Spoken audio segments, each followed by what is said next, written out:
আমি কিরকম ভাবে বেঁচে আছি তুই এসে দেখে যা নিখিলেশ। এই কি মানুষ জন্ম, নাকি শেষ পুরোহিত কঙ্কালের পাশা খেলা? প্রতি সন্ধেবেলা আমার বুকের মধ্যে হাওয়া ঘুরে ওঠে, হৃদয়কে অবহেলা করে রক্ত। আমি মানুষের পায়ের কাছে কুকুর হয়ে বসে থাকি, তার ভেতরের কুকুরটাকে দেখব বলে। আমি আক্রোশে হেসে উঠি না, আমি ছারপোকার পাশে ছারপোকা হয়ে হাঁটি, মশা হয়ে উড়ি একদল মশার সঙ্গে।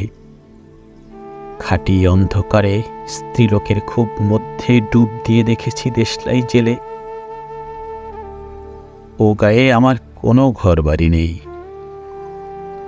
আমি স্বপ্নের মধ্যে বাবুদের বাড়ির ছেলে সেজে গেছি রঙালয়ে, পরাগের মতো ফু দিয়ে উড়িয়েছি দৃশ্যলোক। ঘামে ছিল না এমন গন্ধক যাতে ক্রোধে জ্বলে উঠতে পারে। নিখিলেশ, তুই একে কি বলবি? আমি শোবার ঘরে নিজের 2 হাত পেরেকে বেঁধে দেখতে চেয়েছিলাম যিশুর কষ্ট খুব বেশি ছিল কিনা। আমি ফুলের পাশে ফুল হয়ে ফুটে দেখেছি, তাকে ভালোবাসতে পারি না। আমি কপাল থেকে ঘামের মতো মুছে নিয়েছি পিতামহের নাম। আমি শ্মশানে গিয়ে মরে যাবার বদলে মাইরি মাইরি ঘুমিয়ে পড়েছিলাম। নিখিলেশ, আমি এই রকম ভাবে বেঁচে আছি। তোর সঙ্গে জীবন বদল করে কোনো লাভ হলো না আমার।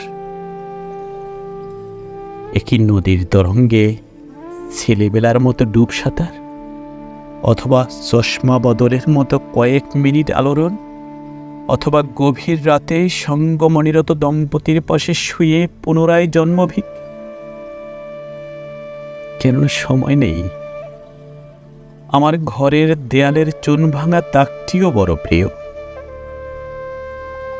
মৃত গাছটির পাশে উত্তরের হাওয়ায় কিছুটা মায়া লেগে ভুল নাম ভুল স্বপ্ন থেকে বাইরে এসে দেখি উই পোকায় খেয়ে গেছে চিঠির বান্ডিল। তবুও অক্লেশে হলুদকে হলুদ বলে ডাকতে পারি। আমি সর্বস্ব বন্ধক দিয়ে একবার একটি মুহূর্ত চেয়েছিলাম, একটি ব্যক্তিগত 0 আওয়ার। ইচ্ছে ছিল না জানাবার এই বিশেষ কথাটা তোকে। তবু ক্রমশই বেশি করে আসে শীত। রাতে এরকম জলতেষ্টা আর কখনো পেত না। রোজ অন্ধকার হাতে টের পাই 3টে ইঁদুর না মুশিক। তাহলে কি প্রতীক্ষায় আছে অদূরেই সংস্কৃত শ্লোক? পাপ ও দুঃখের কথা ছাড়া আর এই অবেলায় কিছুই মনে পড়ে না।